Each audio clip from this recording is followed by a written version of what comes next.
살얼음 같은 새벽 공기가 거실에 스며 있을 때 빨간 펜으로 얼룩진 작은 수첩이 식탁 한가운데 뒤집혀 있었다. 주전자 끓는 소리가 쨍하고 솟구치고 형광등은 미세하게 왱왱 울었다. 밤 냄새가 아닌 오래된 전기 열선 냄새가 희미하게 났다. 나는 그 수첩을 펼치지 못한 채 오른손으로 모서리를 쓸어보았다. 종이는 밤새 서늘함을 머금어 차가웠다. 엄마, 오늘 얘기해야 돼. 아들의 목소리는 방금 문을 닫은 소리와 겹쳐 들어왔다. 이 집, 이제 정리하자. 말끝이 단단했다. 정리라니 내가 무슨 짐이니? 나는 순간적으로 가슴이 조여왔다. 어제 의사 선생님 말 들었잖아. 아들은 말끝을 눌렀다. 촉이라고 했지 무너지라는 말은 아니었어.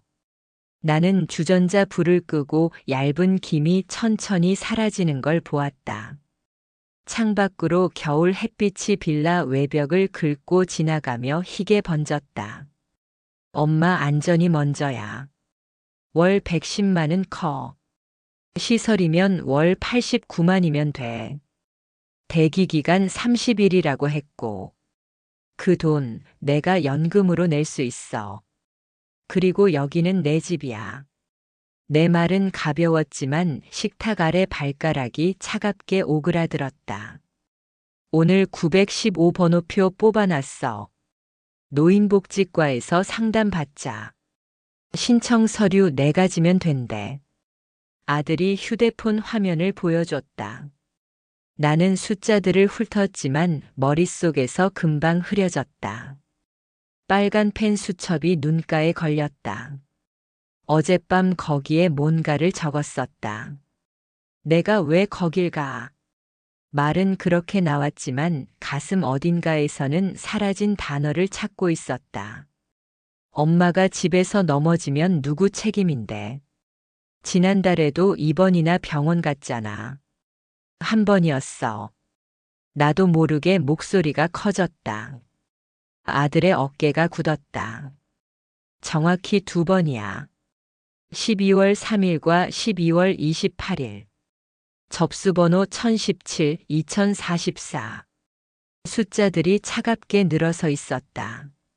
너는 자꾸 나를 숫자로 만든다. 나는 수첩을 뒤집어 펼쳤다. 빨간 잉크로 어지럽게 쓴 메모. 우유 2 가스 확인 7일 내 회신. 무엇에 대한 회신이었지. 머릿속에 빈칸이 컸다. 아들은 내 표정을 보고 더 단단해졌다. 엄마, 이번 주 안에 시설 투어 가자. 내일 오전 11시, 모레 오후 2시. 주 3개 비교하고 결정하자. 투어는 무슨 투어야? 집이 있는데. 내 목소리는 조용했지만 스스로도 낯설었다. 거실 스피커에서 라디오가 자동으로 켜졌다. 건전지를 빼두었는데 왜? 이 시간 교통 소식입니다. 정확히 8시 시청 앞 교차로 혼잡. 라디오가 나를 불러 세웠다. 나는 습관대로 주머니를 뒤져 보증금 영수증을 찾았다. 10여 년 전 이 집을 계약할 때 받았던 얇은 종이.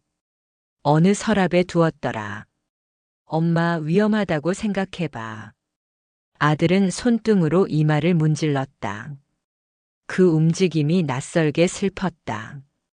내가 사는 방식이 내겐 늘 위험이었지. 나는 수첩 다음 장을 넘겼다. 빨간 펜 아래에 낯선 글씨체. 딸 방문 금 1430. 나는 순간 멈췄다. 예, 너 동생이 온다고? 아들은 눈썹을 올렸다. 그런 얘기 못 들었는데. 나는 식탁 가장자리를 쓸었다. 나무의 거친 결이 손끝을 긁었다. 식탁 위에 얇은 먼지가 햇빛에 부유했다. 엄마 기억에 없는 약속이면 더더욱. 아들 말이 길어지려 할 때 초인종이 울렸다. 띵동 2번.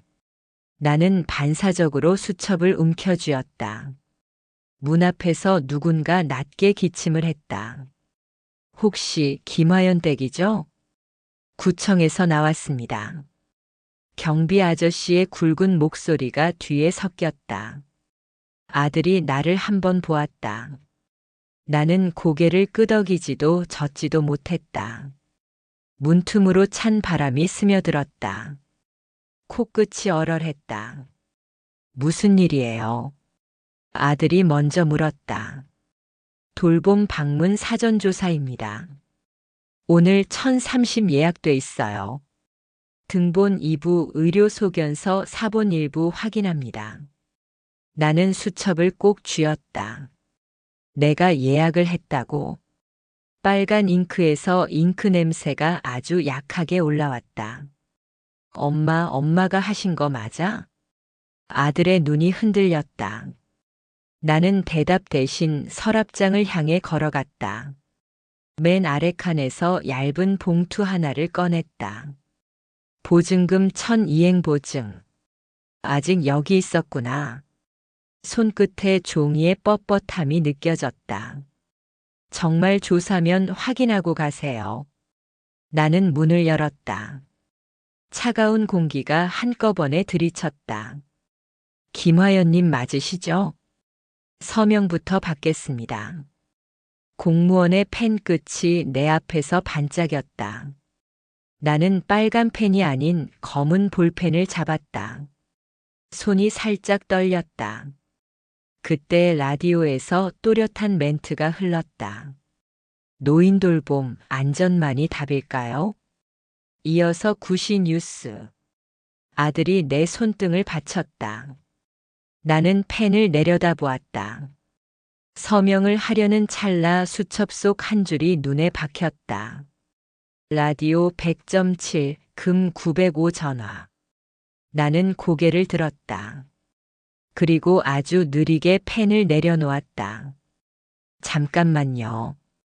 전화 한 통만 하고요. 아들이 당황한 눈으로 날 보았다. 라디오 진행자의 번호를 천천히 누르는데 내 귀에 어떤 다른 소리가 먼저 닿았다. 문 밖에서 낮게 웅얼거리는 목소리, 누군가 이름을 불렀다. 어머니. 그 목소리는 낯익었다. 나는 숨을 들이마셨다. 9시 4분, 뉴스까지 1분. 공무원은 신분증, 신청서, 동의서, 사본 1부씩 요라고 절차를 반복했다. 나는 고개를 끄덕였지만 수첩에 100.7만 더 진하게 떠올랐다. 라디오가 받쳐 말했다. 청취자 참여 02-700-1007. 숫자가 거울처럼 흔들렸다. 나는 펜을 쥐었다가 놓았다. 그때 엘리베이터가 멈추는 소리가 복도에서 낮게 울렸다. 아들이 내 앞을 가리려 했고 나는 그의 팔을 도로 내려놓았다. 비켜. 나는 말했다. 이 집의 문은 내가 여닫는다. 그리고 문턱 너머에 서 있는 얼굴을 확인했다. 문 밖에 서 있던 건 동네 주민센터 직원이었다. 형광조끼에 반사되는 아침 햇빛이 너무 밝아 잠시 눈이 시렸다. 그 빛은 내 거실까지 들어와 바닥 타일 위에 길게 번졌다. 안녕하세요, 김화연 어르신. 오늘 상담 일정 확인차 방문드렸습니다. 낯익은 목소리였지만 이름은 떠오르지 않았다. 나는 괜히 눈을 가늘게 뜨며 수첩을 쥔 손을 가슴께로 끌어올렸다. 아들이 곁에서 답했다. 예, 맞습니다. 그런데 오늘 방문은 몰랐는데요. 직원은 고개를 끄덕이며 손에 든 작은 태블릿을 내밀었다. 1월 12일 오전 10시 30분 돌봄 방문 사전조사 예약이 잡혀 있습니다. 나는 수첩을 열었다. 빨간 잉크로 어설프게 그어진 선, 그리고 삐뚤빼뚤한 글씨. 1030 조사. 내 글씨 같기도 아닌 것 같기도 했다. 눈앞의 빛이 강해져 활자가 번져 보였다. 엄마, 어젯밤에 적으신 거 아냐?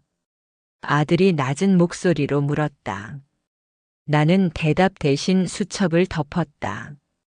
가끔 기억이 어긋나. 하지만 잊은 게 다 잘못은 아니야. 직원은 일정만 확인하고 돌아가겠다고 했다. 문이 닫히자 다시 조용한 공기가 거실에 가득 찼다. 그러나 그 고요가 오래 가지 않았다. 아들이 주방으로 가 냄비 뚜껑을 열었다. 김치찌개 냄새 대신 어제 끓이다 남긴 국물에서 비릿한 기운이 올라왔다. 엄마, 어제 또 불 끄는 걸 잊으신 거예요? 나는 부엌 문턱에 서서 고개를 저었다. 끄긴 했어. 다만 다시 켰을지도 몰라. 아들의 표정이 굳어졌다. 그 순간 내 마음도 함께 굳는 느낌이었다. 자꾸 반복되는 작은 실수들. 가스, 전기, 문단속. 나조차 스스로 믿기 어려워질 때가 있었다. 이러니 내가 걱정하지 않을 수 있겠어요? 아들은 밥상을 차리며 중얼거렸다. 숟가락과 젓가락이 부딪히는 소리가 유난히 크게 들렸다. 나는 그 소리를 따라 식탁에 앉았다. 아침 밥은 늘 그렇듯 단출했다. 밥 한 공기, 달걀말이 조각 몇 개, 그리고 시든 상추. 젓가락을 들었지만 입안이 잘 열리지 않았다. 그때 창문 밖에서 아이들 등굣길 소리가 들려왔다. 빨리 가, 종치겠다. 그 활기와 내 침묵이 대조를 이루었다. 엄마, 다음 주에도 병원 가야 해요. 의사 선생님이 3주마다 검진 받으라 했잖아요. 아들의 말에 나는 수첩을 다시 열었다. 달력 모양으로 빼곡히 그어진 날짜들. 빨간 펜은 진하게 남아 있었지만 기억은 옅어져 있었다. 너무 자주 가는 거 아니니? 주 1회는 너무 번거롭잖아. 나는 나지막이 항의했지만 말끝이 힘이 없었다. 엄마, 번거로움보다 중요한 게 있어요. 아들은 말끝을 자르며 나를 똑바로 보았다. 식탁 위 햇빛은 점점 기울었다. 그 밝음이 오히려 눈부셔서 나는 고개를 숙였다. 숟가락이 밥그릇에 닿는 소리만이 공기를 채웠다. 밥을 마치고 나서 아들은 쓰레기 봉투를 들고 나갔다. 문이 닫히자 집안은 다시 조용해졌다. 나는 홀로 식탁에 앉아 수첩을 펼쳤다. 빨간 잉크 사이사이에 이상한 낙서가 끼어 있었다. 1400 가스 점검. 주 3회 방문. 글씨가 내가 쓴 게 아닌 듯 삐뚤게 기울어져 있었다. 나는 그 낙서를 손끝으로 문질렀다. 묘하게 번들거리는 잉크, 어제의 것이 분명했다. 내가 쓴 게 맞나? 낯설고 익숙한 자기 글씨 앞에서 나도 모르게 한숨이 길어졌다.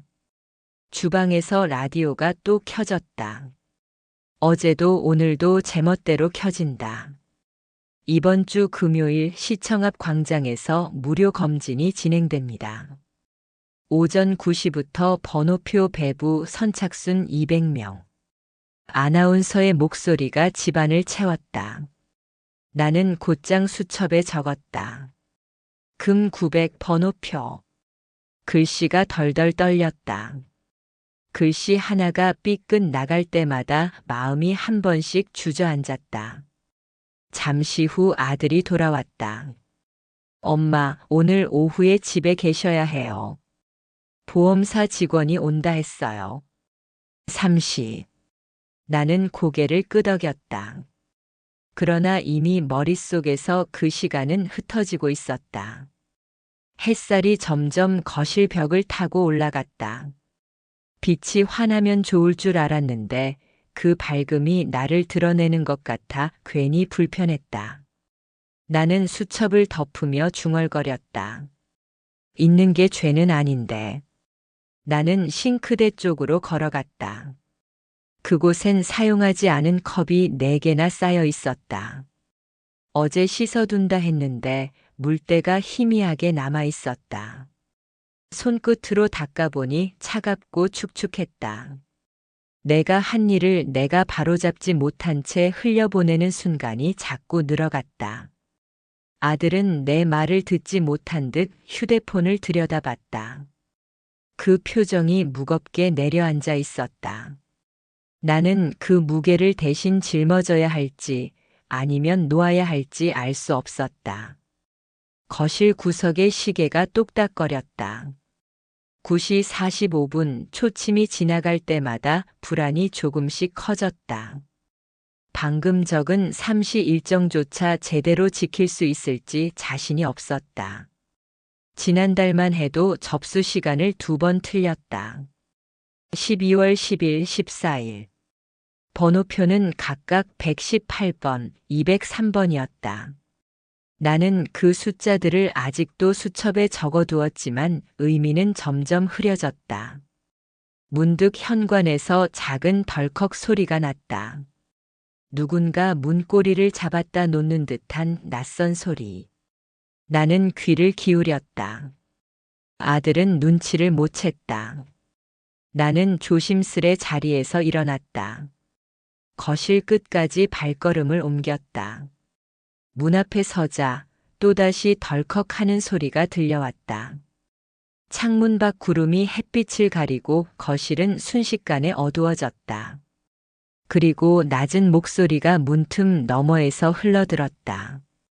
계십니까, 김화연님. 현관을 열자 한 줄기 찬 공기가 훅 밀려 들어왔다. 바람에 실려 들어온 건 겨울 흙냄새였다. 축축한 땅의 기운이 코끝에 달라붙어 순간 정신이 또렷해졌다.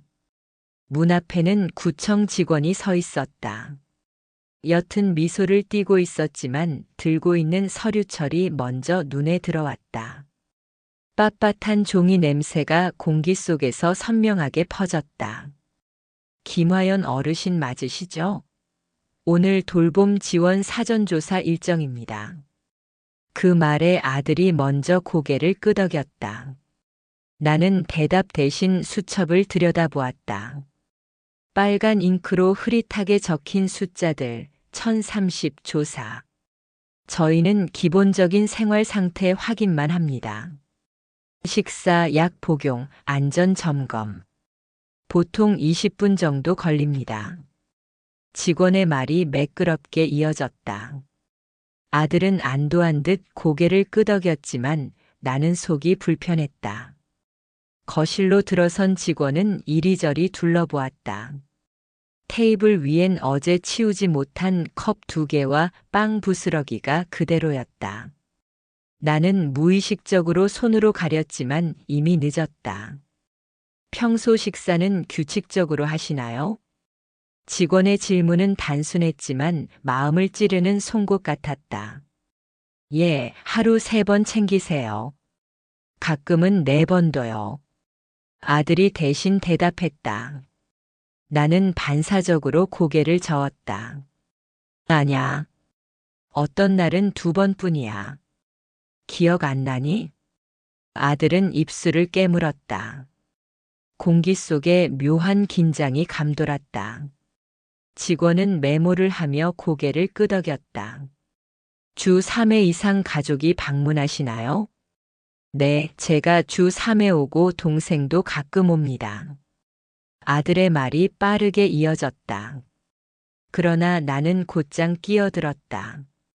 가끔? 2달째 소식이 없는데. 직원은 잠시 눈길을 내게 주었다. 그 눈빛이 이상하게 차갑게 느껴졌다. 그럼 약은요? 복용 관리 잘 되고 계신가요? 나는 수첩을 펼쳐 보였다. 빨간 글씨로 빽빽하게 적은 약 이름과 시간. 혈압약 800, 당뇨약 1200, 기억약 2000. 글씨마다 힘이 달라 어지럽게 흔들려 있었다. 이렇게 적어둬도 가끔 놓쳐요. 내 목소리가 떨렸다. 아들은 그 말을 막으려 했지만 이미 늦었다. 직원의 펜 끝이 빠르게 움직였다. 그 순간 창문 너머에서 웃음소리가 들렸다. 바로 옆집 베란다였다. 아이들이 뛰노는 소리와 함께 고소한 고기 굽는 냄새가 흘러들어왔다. 나는 코끝이 더 시큰거렸다. 내 집은 국물 비린내와 종이 냄새뿐인데 옆집은 풍족했다. 보셨죠? 저쪽 댁도 같은 연세 어르신 계세요. 직원이 창밖을 가리켰다. 나는 본능적으로 고개를 돌렸다. 베란다에서 웃고 있는 또래 여인이 보였다. 머리가 희끗희끗했지만 얼굴은 밝았다. 옆에는 딸이 함께 고기를 굽고 있었다. 지글거리는 소리가 귓가를 찔렀다. 양념된 고기에서 기름이 뚝뚝 떨어져 불판에 닿을 때마다 타는 냄새가 퍼졌다. 연기가 흘러나와 바람결에 섞이고 그 향이 순간 내 집까지 들어왔다. 나는 속이 허전해졌다. 거실 안쪽의 냄새는 달랐다. 설거지 미루다 남은 그릇, 식탁 밑에 떨어진 국물 자국, 닫히지 않은 쓰레기 봉투에서 올라오는 비릿한 공기. 같은 오전, 같은 시간인데 이렇게 다른 공기가 흐른다는 게 서글펐다. 저 댁은 따님이 같이 살면서 돌보세요. 월 70만으로도 충분히 관리가 됩니다. 직원의 말이 내 귀를 후벼 팠다. 내가 낸다는 110만, 시설비 89만이 겹쳐 머릿속에서 울렸다. 70만, 89만, 110만. 숫자들이 교차하며 내 가슴을 짓눌렀다. 엄마 들으셨죠? 다른 집은 같이 지내니까 더 안전하대요. 아들의 목소리가 낮지만 단호했다. 나는 아무 말도 하지 못한 채 고개를 숙였다. 내 앞에 수첩이 눈에 밟혔다. 빨간 글씨들이 겹겹이 쌓여 있었지만 그중 몇 줄은 내가 적은 기억이 없었다. 딸 방문, 금 1430. 그 글씨가 머릿속에서 자꾸 떠올랐다. 혹시 오늘 오후에 따님이 오시나요? 직원이 물었다. 나는 대답을 망설였다. 적혀 있긴 한데 내가 쓴 건지 잘 모르겠어요. 아들은 눈을 크게 떴다. 엄마 무슨 말씀이세요? 동생 얘기 전혀 못 들었는데. 목소리 끝에 서운함이 묻어났다. 직원의 눈빛은 더 날카로워졌다. 기억이 자주 흔들리시는군요. 이런 경우에는 시설 돌봄이 더 안정적입니다. 그 말에 나는 손끝이 차가워졌다. 아직 집을 떠날 생각은 없어. 나는 힘주어 말했다. 그러나 목소리 끝은 너무 얇았다. 라디오가 또 켜졌다. 오늘 오후 2시 시청광장 보건 안내부스 운영. 접수번호는 현장 배부 선착순 150명.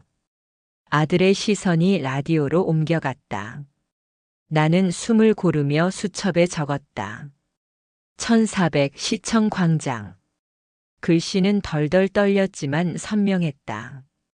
직원은 일정을 마쳤다며 일어섰다. 이제 판단은 가족분들이 하셔야겠네요. 시설은 안전과 비용 면에서 분명 장점이 있습니다. 그가 현관을 나서자 다시 흙냄새가 스며들었다. 나는 창밖 옆집을 바라봤다. 저쪽은 웃음과 고기 굽는 냄새, 우리 집은 메모와 종이 냄새. 같은 공간, 다른 삶이었다. 나는 부엌 싱크대 쪽을 바라봤다. 지난주에 고쳐야 한다던 수도꼭지에서 물방울이 또르르 흘러내렸다. 뚝뚝 하는 소리가 규칙적으로 이어졌다.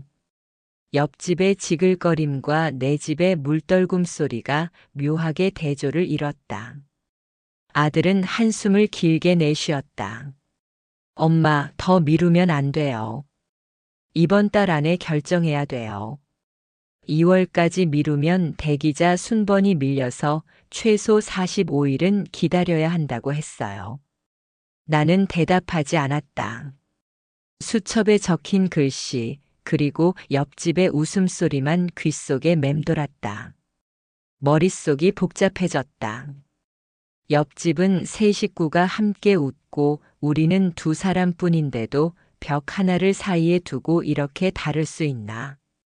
내가 흘린 세금과 연금이 매달 92만 원, 110만 원으로 빠져나가는데도 결과는 이 모양이라니. 나는 그 불공정이 도저히 납득되지 않았다. 그 순간 뱃속에서 꼬르륵 소리가 울렸다. 허기를 감출 수 없었다. 그러나 입안은 이미 고기 냄새로 가득 차 씁쓸하게 느껴졌다. 그때 휴대폰 벨이 울렸다. 진동이 식탁 위에서 번쩍이며 울려 퍼졌다. 화면에 뜬 이름을 보자 심장이 덜컥 내려앉았다. 딸. 휴대폰 화면에 떠 있는 이름을 보고 손끝이 얼어붙었다. 딸. 그 두 글자가 눈을 찌르듯 빛나고 있었다. 진동은 여전히 내 손바닥을 때렸다. 따끈한 기계 열이 피부에 닿아 오히려 서늘하게 느껴졌다. 나는 망설이다가 통화 버튼을 눌렀다. 엄마, 나야. 오랜만에 들은 목소리였다. 그러나 반가움보다는 묘한 낯설음이 먼저 스며들었다. 귓속으로 들어오는 소리가 따뜻하다가도 차갑게 식어버렸다. 너 언제 온다고 했니? 내가 묻자 딸은 잠시 침묵하다가 대답했다. 오늘 오후 2시 반쯤 갈 거야. 서류랑 동의서 챙겨서. 구청에서 전화 왔더라. 내 손바닥이 다시 젖어들었다. 차갑게 식은 땀이 번져갔다. 아들은 옆에서 눈을 크게 뜨고 휴대폰을 노려보았다. 동생이랑 연락했어? 아들의 목소리는 분노로 날카로워졌다. 아니, 그냥 구청 직원이 알려주던데. 딸의 대답은 무심했지만 그 무심함이 더 아프게 꽂혔다. 나는 두 사람의 시선을 동시에 느꼈다. 하나는 따지듯 날카롭고 하나는 전화를 사이에 둔 채 멀었다. 엄마, 오후에 같이 가자. 시설 상담 예약돼 있잖아. 89만 원짜리 방도 있고 120만 원짜리 1인실도 있대. 딸의 말이 쏟아졌다. 내 귀에 숫자들이 쇠사슬처럼 얽혀 들어왔다. 나는 아직 집을 떠나고 싶지 않아. 내 목소리는 떨렸지만 분명했다. 그러나 아들은 곧장 받아쳤다. 엄마, 이제 혼자 사는 건 무리야. 지난달에만 병원 2번, 약은 3번 빼먹었잖아. 나는 손가락으로 식탁 나무결을 긁었다. 까칠한 감촉이 손끝을 따라 올라왔다. 내가 아직 살아있음을 확인하는 듯 했다. 무리라고. 나는 여전히 내 집에서 밥을 짓고 물을 끓이고 잠을 자. 내가 단호하게 말했지만 아들의 얼굴은 더 굳어졌다. 휴대폰 속 딸의 목소리가 겹쳤다. 엄마, 그냥 받아들여. 요즘 다 그렇게 살아. 안전이 제일이야. 나도 편하고 오빠도 편하고. 그 말에 내 안에서 무언가 부서졌다.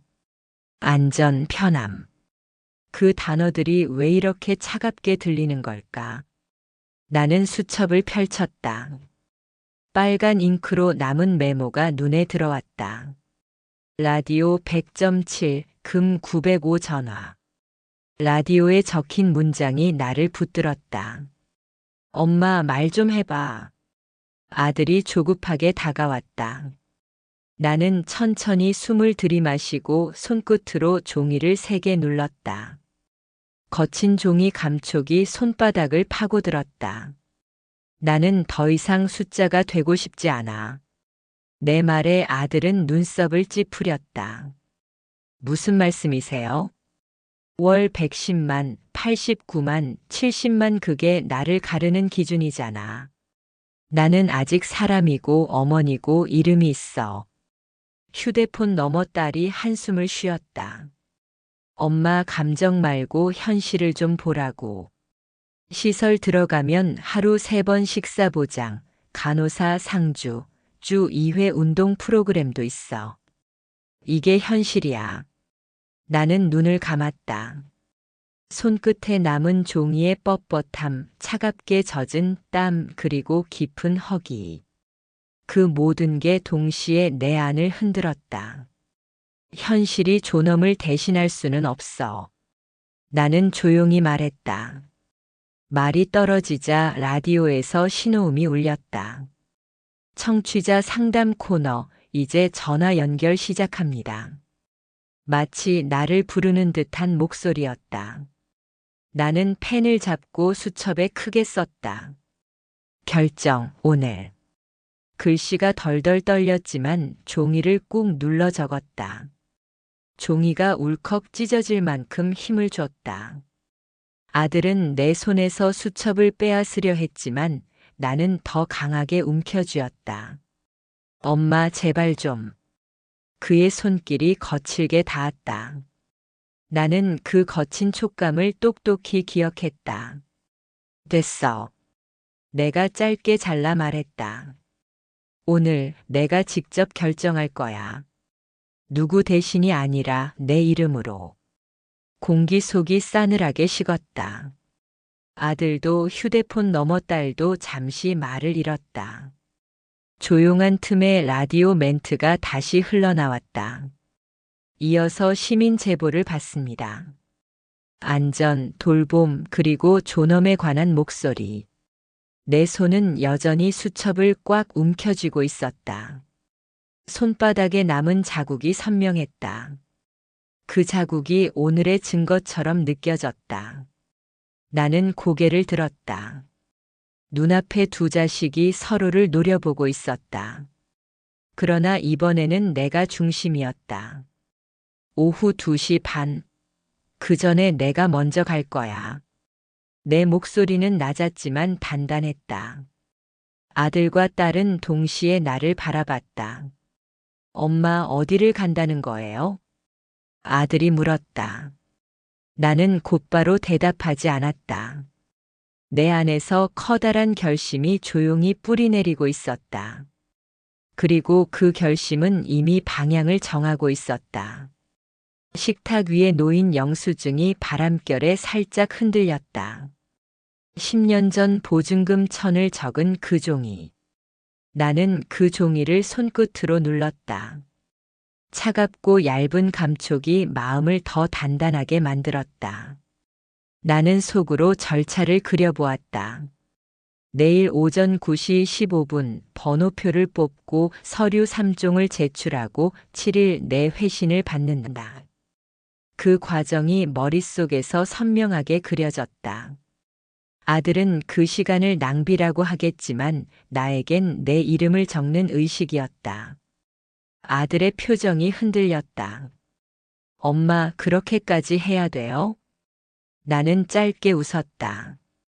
그래, 그렇게까지 해야 돼. 그게 살아있다는 증거니까. 딸의 목소리가 다시 울렸다.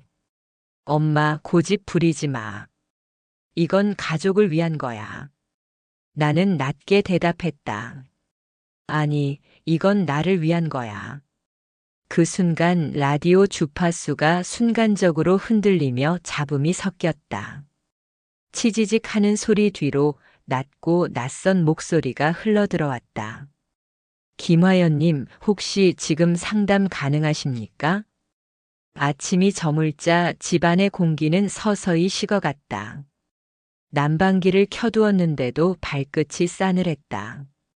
바닥에서 올라오는 냉기가 뼛속까지 파고드는 듯 했다. 나는 두꺼운 양말을 꺼내 신으면서 수첩을 펼쳤다. 빨간 글씨로 적힌 오늘의 일정이 눈에 들어왔다. 오전 915 번호표, 오후 200 상담, 7일 내 회신. 그 글씨는 덜덜 떨렸지만 적힌 순서가 나를 붙잡았다. 엄마, 정말 가실 거예요? 아들이 묻는 목소리는 서늘했다. 그래. 이번에는 내 발로, 내 이름으로. 내 대답은 차분했지만 단단했다. 현관을 나서는 순간 찬바람이 얼굴을 스쳤다. 차갑지만 정신이 맑아졌다. 코끝이 얼얼했으나 그 얼얼함이 오히려 나를 각성시켰다. 버스를 타러 가는 길 손에 쥔 수첩이 미묘하게 따뜻했다. 내 손에 열이 그대로 스며들어 표지가 부드럽게 달아올랐다.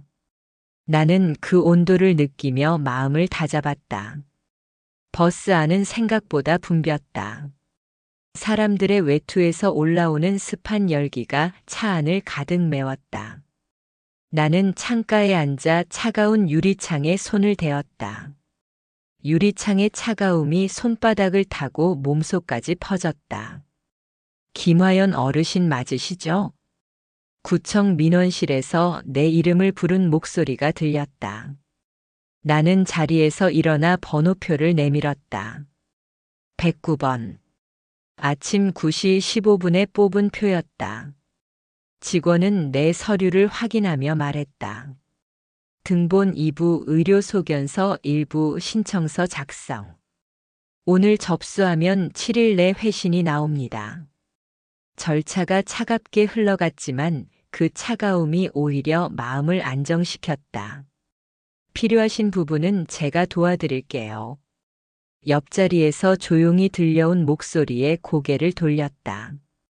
주민센터 직원, 익숙한 얼굴이었다. 며칠 전 집 앞에 왔던 그 사람이었다. 혹시 당신?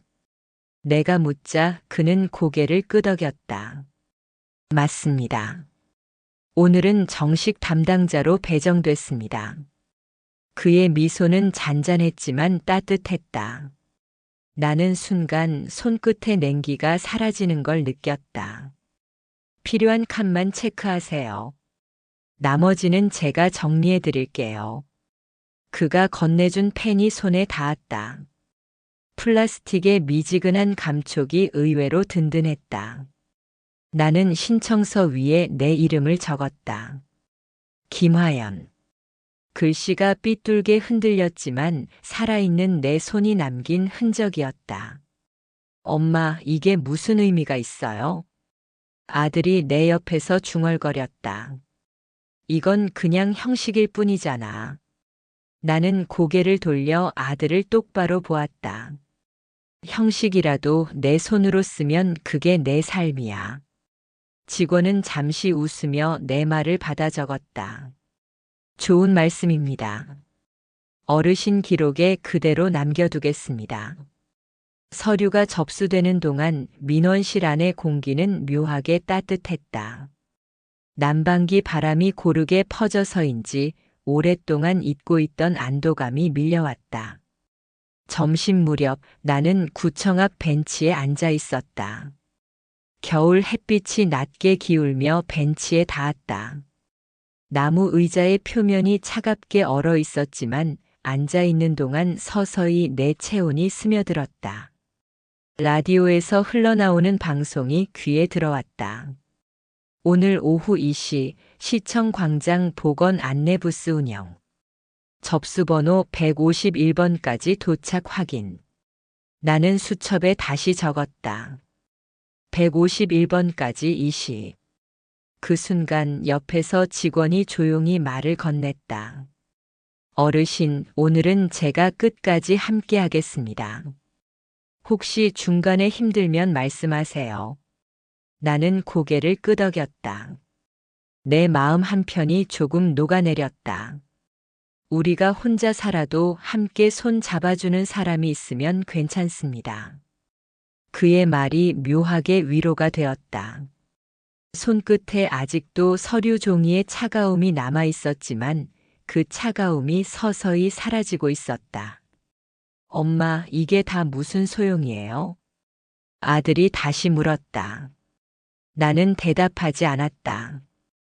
대신 수첩을 펼쳐 방금 받은 접수 도장을 손끝으로 문질렀다. 잉크가 살짝 묻어 손가락 끝이 붉게 물들었다. 그 온기가 나를 다시 일으켰다.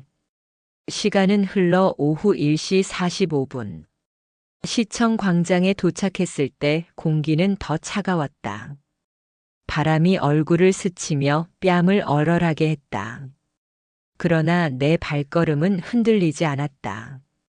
광장 한쪽 부스에는 사람들이 줄을 서 있었다. 번호표를 들고 있는 이들이 입김을 내뿜으며 기다리고 있었다. 나는 수첩을 꺼내 번호를 다시 확인했다. 151번까지. 내 손에는 147번이 쥐어져 있었다. 줄은 천천히 움직였다. 앞사람의 두꺼운 외투에서 풍기는 섬유유연제 냄새, 아이 손을 잡은 어머니의 말소리, 그리고 땅바닥을 치는 구두굽 소리가 한데 뒤섞였다. 모두 다른 사연을 안고 있었지만 지금은 같은 바람 속에 서 있었다. 내 앞에는 허리가 굽은 노인이, 뒤에는 갓 결혼한 듯한 젊은 부부가 서 있었다. 노인은 지팡이를 짚으며 연신 한숨을 쉬었고 부부는 작은 아이의 담요를 여미며 서로 속삭였다. 나는 그들 사이에 서 있으면서 인생의 길목에 세대가 겹쳐 서 있는 듯한 기분을 느꼈다. 직원은 내 옆에서 조용히 말했다. 곧 차례 옵니다. 긴장하지 마세요. 제가 뒤에서 지켜보고 있을 테니 걱정 마시고요. 나는 고개를 끄덕였다. 그의 말은 난방기보다 더 따뜻하게 느껴졌다. 내 발밑의 돌바닥이 차갑게 전해졌다. 그 차가움이 뼛속까지 파고들었지만 오히려 내 결심을 더 단단하게 했다. 줄이 앞으로 한 칸씩 움직였다. 사람들의 외투가 스칠 때마다 미묘한 열기가 번졌다. 차가움과 따뜻함이 동시에 존재하는 순간이었다. 나는 마음속으로 중얼거렸다. 오늘 여기서 내 목소리를 남겨야 해. 그게 아무도 대신할 수 없는 내일이다. 내 차례가 다가오자 심장이 빠르게 뛰기 시작했다. 그러나 이번에는 두렵지 않았다. 손끝에 닿는 번호표의 질감이 분명히 나를 지탱하고 있었다. 147번 김화연 어르신. 내 이름이 불렸다. 나는 고개를 들고 앞으로 나갔다. 그 순간 공기 속에서 이상한 긴장감이 스며들었다. 부스 안쪽에서 기다리고 있던 누군가의 시선이 나를 정면으로 꿰뚫었다. 광장 부스 안쪽 형광등이 윙 하고 울렸다. 그 낮고 길게 이어지는 소리가 머릿속을 진동시켰다. 나는 그 소리에 발걸음을 맞추듯 천천히 걸어 들어갔다. 안쪽 책상 너머에는 검은 양복 차림의 상담 담당자가 앉아 있었다. 탁자 위에 쌓인 서류철이 종이장 부딪히는 소리를 내며 바람에 흔들렸다. 김화연 어르신 맞으시죠? 낯선 목소리가 울렸다. 명찰에는 노인복지과 이성훈이라고 적혀 있었다. 나는 수첩을 꺼내 들었다. 빨간 잉크로 남은 글씨가 나를 지켜보고 있었다. 147번 상담. 내 손끝이 그 글씨를 톡톡 두드렸다. 네, 제가 김화연입니다. 내 목소리는 조금 떨렸지만 분명했다. 사실증 빙숫자 제시. 이성우는 곧장 말을 이어갔다. 어르신, 최근 한 달간 병원 진료 2회, 약 복용 누락 3회, 또 가스밸브 점검이 2차례 미흡했다고 보고되어 있습니다. 이런 경우 시설 입소가 가장 안전합니다. 나는 숨을 깊게 들이마셨다. 형광등 소리가 더 크게 울려왔다. 맞습니다. 12월 10일 오전 9시 병원에 갔습니다. 번호표는 118번이었고 진료실 들어가기까지 1시간 42분을 기다렸습니다. 12월 14일에는 203번, 2시간 5분을 더 앉아 있었죠. 내 수첩에 다 적혀 있습니다. 나는 수첩을 펼쳐 보였다. 빨간 글씨들이 덜덜 떨렸지만 거짓은 없었다. 약도 놓쳤습니다. 혈압약은 아침 8시, 당뇨약은 낮 12시, 기억약은 밤 8시. 12월 3일, 12일, 21일. 3번이나 빈칸이 생겼습니다. 그때의 장면이 떠올랐다. 약통 뚜껑을 열었는데 손끝이 덜덜 떨려 알약이 바닥에 굴러갔다. 타일에 부딪히는 소리가 또각 울렸지만 나는 허리를 굽히지 못했다. 알약은 냉장고 밑으로 들어갔고 그날 복용은 빠졌다. 나는 그 사실을 똑똑히 기억한다. 가스 점검도 2번 놓쳤습니다. 1월 4일, 1월 9일. 경비원 벨이 3번이나 울렸는데 나는 거실에 앉아 있으면서도 반응하지 못했습니다. 내 말이 끝나자 광장 밖에서 아이 울음소리가 들렸다. 그 울음이 내 고백에 박자를 맞추듯 울려 퍼졌다. 상대 반론 선의상식. 이성우는 고개를 끄덕이며 안쓰럽다는 듯 말했다. 그렇습니다. 그래서 더 위험한 겁니다. 시설에 들어가시면 한 달 89만 원으로 기본 2인실, 120만 원이면 1인실도 가능합니다. 세끼 식사가 정해진 시간에 제공되고 영양사 식단에 따라 조절됩니다. 당뇨식, 저염식, 맞춤식이 준비됩니다. 간호사가 24시간 상주하고 야간에는 2명이 교대로 순찰합니다. 응급벨은 설치 즉시 3분 안에 대응됩니다. 아들이 내 옆에서 거들었다. 엄마 들으셨죠? 주 2회 물리치료도 있고 매주 화요일 합창, 금요일은 미술 프로그램이 있대요. 엄마 그림 좋아하시잖아요. 외롭다고 늘 말씀하시던데 같이 있으면 덜 외로우실 거예요. 집에 혼자 계시면 우리도 불안하고 엄마도 위험하고. 그의 목소리가 울림판처럼 커져 광장 천막에 부딪혔다. 주변 사람들이 수군거렸다. 맞아, 요즘 다 시설 가지. 안전이 먼저지. 웅성거림이 파도처럼 부스 안에 밀려들었다. 이성우는 마지막으로 단정지었다. 저희는 선의로 말씀드립니다. 이건 어르신을 위한 최선의 방법입니다. 안정, 편리, 안전망. 이것이 답입니다. 결정적 반박 폭로 한 줄 침묵. 나는 천천히 눈을 감았다. 주변의 소리가 더 크게 들렸다. 형광등의 윙소리, 종이 넘기는 바스락거림, 사람들의 기침, 그리고 라디오에서 흘러나오는 뉴스 멘트. 오늘 시민들의 목소리를 모읍니다. 그 문장이 내 귀에 깊게 파고들었다. 나는 수첩을 내밀었다. 거기엔 또 다른 숫자가 적혀 있었다. 월세 70만, 시설비 89만, 연금 110만. 그리고 한 장의 영수증. 10년 전 내가 직접 낸 보증금 1000이 적힌 종이었다. 저는 이렇게 살아왔습니다. 돈을 내고 책임을 지고 내 이름으로 증명해 왔어요. 이 영수증은 내가 흘린 세월이고 이 수첩은 내가 버텨온 기록입니다. 내 목소리는 떨렸지만 그 떨림 속에 결기가 담겨 있었다. 시설이 안정이라고요? 그건 관리일 뿐이에요. 안정은 남이 대신 만들어줄 수 있는 게 아닙니다.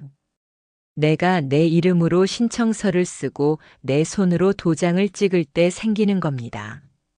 아들의 눈빛이 흔들렸다. 그는 입술을 깨물며 말을 잇지 못했다. 이성우는 잠시 멈칫하며 서류를 덮었다. 나는 라디오 소리에 귀를 기울였다. 청취자 제보 지금 바로 연결됩니다. 바람에 천막이 흔들리며 덜컥거리는 소리가 겹쳤다. 심장이 쿵 하고 울리는 소리조차 공기 속에 또렷이 들렸다. 나는 손끝으로 수첩을 쓰다듬었다. 잉크 자국이 만져졌다. 그 거칠고 울퉁불퉁한 흔적이 내 삶의 증언 같았다. 저를 비용으로만 계산하지 마세요. 내 목소리가 광장 부스 안에 울렸다. 존엄은 금액표에 붙는 항목이 아닙니다. 말이 떨어지고 모든 소리가 순식간에 사라진 듯 고요가 흘렀다. 집으로 돌아오는 길 하늘은 얇게 씻은 유리처럼 맑았다. 구름 사이로 기울던 햇살이 도로에 길게 눕고 차가운 공기에도 얼굴에 닿는 빛은 미지근했다. 나는 버스에서 내려 골목 어귀에 서서 한 번 숨을 길게 들이마셨다. 햇빛이 이마의 주름 사이를 따라 흘렀고 오래 굳은 표정이 조금 풀렸다. 오늘의 소리를 떠올리자 귀가 다시 윙 하고 울렸지만 그 울림마저 조용히 가라앉는 느낌이었다. 현관을 열자 거실 바닥을 가로지르는 햇빛의 띠가 먼저 나를 맞았다. 먼지 알갱이들이 그 띠 안에서 느리게 떠올랐다가 가라앉았다. 나는 신발을 가지런히 밀어넣고 코트를 벗었다. 옷깃에 남아있던 찬 기운이 천천히 빠져나가며 손등으로 옮겨 붙었다. 그 옅은 서늘함을 확인하듯 탁자 위에 수첩을 올려놓았다. 빨간 잉크가 빛을 받아 번들거렸다. 엄마. 아들이 문틈에서 조심스레 불렀다. 오늘 많이 힘드셨죠? 그래도 우리 집에서 지내면 어떨까요? 방 하나 비워드릴게요. 생활비는 우리가 낼게요. 나는 의자를 끌어앉으며 고개를 저었다. 마음은 고맙지. 하지만 얹혀 사는 표정으로 하루를 시작하고 싶진 않다. 아들은 입술을 적셨다. 그럼 시설은요? 합창도 있고 운동도 있다잖아요. 엄마도 덜 외롭고 우리도 안심이고. 나는 커튼을 반쯤 젖혔다. 빛이 방 안에 흘러들며 소파의 주름 하나까지 드러냈다. 외로움을 숫자로 덮을 수는 없어. 편안함이 곧 존엄은 아니니까. 라디오를 켜자 잔잔한 기타 소리가 먼저 방에 깔렸다. 진행자가 한박 웃음을 섞어 말했다. 오늘의 사연 스스로 정한 삶의 온도. 나는 작게 웃었다. 그 말이 햇빛과 섞여 내 어깨에 내려앉는 듯 했다. 탁자 모서리에 끼워둔 얇은 봉투를 꺼냈다. 보증금 1000이라 적힌 영수증이 누렇게 빛났다. 모서리는 닳아 말려 있었지만 내 이름은 또렷했다. 이 종이 내가 여기까지 버텨온 이유야. 내 말이 생각보다 단단하게 나왔다. 아들이 의자에 앉으며 물었다. 엄마, 혼자 지내다 넘어지면 어떡해요? 넘어지면 일어나지. 못 일어나면 도움을 부르지. 하지만 결정은 내가 해. 나는 수첩을 다시 펼쳤다. 새 페이지의 흰 여백이 환하게 반짝였다. 빨간 펜으로 천천히 적었다. 다음 달 계획 살림 정리, 약 보관함 교체, 아침 8시 알람 2번. 글씨는 조금 떨렸지만 줄은 곧았다. 아들은 한숨을 쉬다가도 다시 설득을 이어갔다. 같이 살면 손주들이 엄마랑 저녁도 먹고 병원도 바로 모실 수 있어요. 약은 제가 챙길게요. 장 보러 가는 것도 제가 할게요. 나는 창틀의 먼지를 엄지로 문질렀다. 햇빛 속에서 작은 입자가 번쩍였다가 사라졌다. 도움은 고맙다. 그러나 널 위해 나를 비우고 싶지는 않다. 사람이 자기 방을 가진다는 건 때로는 목소리를 가진다는 뜻이거든. 아들의 어깨선이 조금 내려앉았다. 그럼 최소한 주 3회만 우리 집에서 자면 안 돼요? 엄마가 결정권 갖고 우리는 옆에서 받치는 걸로. 나는 생각하듯 라디오 볼륨을 아주 작게 높였다. 현의 울림이 방 한쪽에서 얕은 비처럼 번졌다. 일주일에 한 번 저녁을 같이 먹자. 대신 잠은 여기서 잘래. 아들은 고개를 끄덕였지만 표정은 쉽게 풀리지 않았다. 나는 영수증을 봉투에 다시 넣으며 말을 이었다. 그리고 다음 달부터 공과금 자동이체를 재설정할 거다. 내 연금에서 빠져나가게. 내 카드로 충동처럼 덮어주던 관습, 오늘 여기서 끝내자. 아들은 멈칫했다. 엄마, 그건 제가 좋아서 한 거예요. 알아. 그래서 더 이쯤에서 멈추자. 빛이 벽을 타고 조금씩 이동했다. 그 속도가 눈에 보일 듯 느렸다. 나는 그 느림이 고마웠다. 느리게 비치니 물건들의 윤곽이 또렷해졌다. 그 또렷함이 오늘의 내 편이었다. 엄마, 후회 안 하실 거예요? 나는 수첩 모서리로 손끝을 톡톡 두드렸다.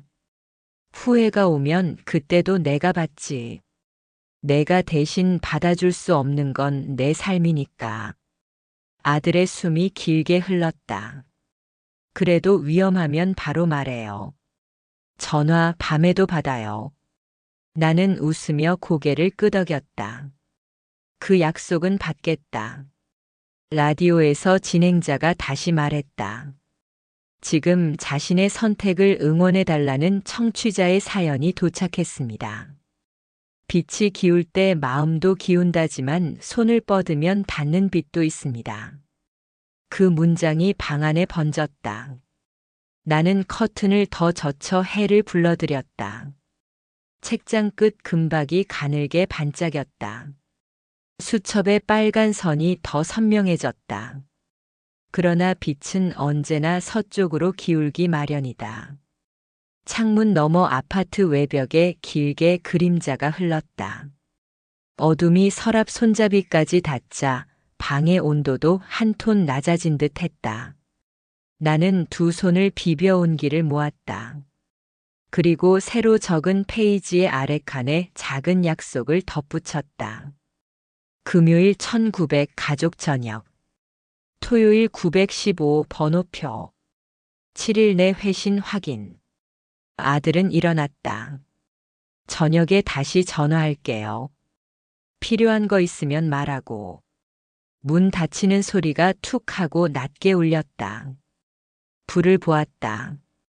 햇빛은 더 옅어졌지만 방은 이상하게 더 밝아 보였다. 나는 수첩을 덮고 봉투를 서랍에 넣었다. 서랍이 들어갈 때 나무가 낮게 삐걱였다. 그 소리마저 집의 목소리 같았다. 손바닥으로 식탁을 한번 쓸어내렸다. 나뭇결이 미세하게 걸렸다가 풀렸다. 나는 주방 쪽 스위치를 내려 불을 켰다가 다시 껐다. 형광등 불빛은 너무 하얘서 햇빛이 남겨둔 노을빛을 덮어버릴 듯 했다. 그래서 다시 껐다. 어둠과 빛이 겹치는 가장자리에 서 있으니 마음이 이상하게 안정되었다. 수첩 가장자리에 다른 섬유가 손끝에 사각사각 닿았다. 라디오 안테나를 한 번 더 돌리니 미세한 잡음 뒤로 진행자의 숨소리까지 들렸다. 나는 조용히 그러나 또렷하게 혼잣말했다. 나는 오늘 나에게 합의했다. 그 순간 멈춰있던 공기가 조금 움직이는 듯 했다. 방 한가운데 빛의 띠가 지워지려는 찰나였다. 그리고 전화벨이 울렸다. 전화벨 소리는 몇 차례 울리다 멎었다. 나는 일부러 받지 않았다. 오늘 하루는 더 이상 타인의 말로 닫고 싶지 않았다. 방 안은 고요했고 그 고요가 오히려 따뜻했다. 창문 틈새로 스며드는 바람은 차가웠다. 그러나 낮에 켜두었던 난방기의 잔열이 방 안에 남아 있었다. 찬 기운과 따뜻함이 겹쳐져 묘한 평형을 만들었다. 나는 숨을 깊게 들이마셨다. 그 공기가 폐 깊숙이 닿으며 내 안의 긴장까지 씻어내는 듯 했다. 탁자 위에는 수첩과 영수증이 놓여 있었다. 빨간 잉크로 적힌 글씨는 선명했고 누런 영수증은 세월의 무게를 말없이 품고 있었다. 나는 손끝으로 글씨와 종이를 번갈아 더듬었다. 삐뚤어진 잉크 자국, 종이의 거친 촉감, 그 모든 것이 내 삶의 결이었다. 다음 달 계획 정리, 새 출발. 나는 낮게 은조렸다. 그 순간 벽시계가 똑딱, 똑딱 울렸다. 시간은 흐르고 있었지만 오늘의 내 결심은 흔들리지 않았다. 라디오에서는 저녁 방송이 이어졌다. 잔잔한 피아노가 흐르고 진행자의 목소리가 나직하게 울렸다. 오늘 하루 스스로의 선택을 지켜낸 분들께 응원을 보냅니다. 나는 작은 미소를 지었다. 마치 내 이야기를 대신 전해주는 듯 했다. 주방으로 향해 물을 끓였다. 주전자가 점점 뜨거워지며 칙칙 소리를 냈다. 차가웠던 손잡이가 서서히 따뜻해졌다. 나는 작은 머그잔에 차를 따랐다. 김이 피어올라 얼굴을 감쌌다. 피부 위로 열기가 스며들며 마음까지 풀렸다. 식탁에 앉아 천천히 차를 마셨다. 목을 타고 내려가는 온도가 몸속을 데웠다. 식어가는 방 안과 대조적으로 내 안은 점점 더 따뜻해졌다. 나는 그 온기를 오래 붙잡았다. 저녁을 마친 뒤 거실을 정리했다. 소파에 덮여있던 담요를 접고 책상에 흩어진 메모지를 수첩에 끼워 넣었다. 책장에서 오래된 앨범을 꺼내 잠시 펼쳤다. 사진 속에 나는 젊었고 아이들은 작았다. 그 웃음이 지금의 고요와 겹치며 묘한 울림을 만들었다. 나는 앨범을 덮어 수첩 옆에 포개 두었다. 영수증 봉투를 다시 들여다봤다. 보증금 1000이라는 숫자가 희미했지만 내 이름은 여전히 선명했다. 나는 그 이름을 손끝으로 짚으며 속삭였다. 이건 내가 걸어온 길이야. 누구도 대신 기록하지 못한다. 침실로 들어가 이불을 폈다. 천은 차가웠지만 몸을 눕히자 곧 따뜻해졌다. 체온이 천천히 퍼져나가며 나를 감쌌다. 이 순간 혼자라는 사실이 외로움이 아니라 내 삶의 증거로 다가왔다. 눈을 감자 오늘의 장면들이 다시 떠올랐다. 아들의 목소리, 담당자의 숫자, 내 반박, 라디오의 멘트. 모두가 파도처럼 스쳐갔다가 사라졌다. 남은 건 내 선택에 대한 담담한 결심뿐이었다. 라디오에서 마지막 곡이 흘러나왔다. 현악기의 선율이 방 안을 감싸며 잔잔히 스며들었다. 나는 숨을 고르게 고르며 귀 기울였다. 음악의 온기가 차가운 밤을 밀어내는 듯 했다. 나는 수첩을 다시 펼쳤다. 새로운 페이지에 글씨를 또박또박 적었다. 일요일 천장보기. 수요일 1400 복지관 강의 청강. 7일 내 회신 확인. 삐뚤었지만 또렷했다. 내 삶이 여전히 현재 진행형임을 알려주었다. 창밖은 어둠으로 가득했지만 가로등 불빛이 골목을 밝히고 있었다. 그 빛이 만들어낸 길은 나를 기다리는 듯 했다. 혼자지만 그 길을 따라 걸어갈 수 있다는 확신이 생겼다. 여운과 보편 메시지.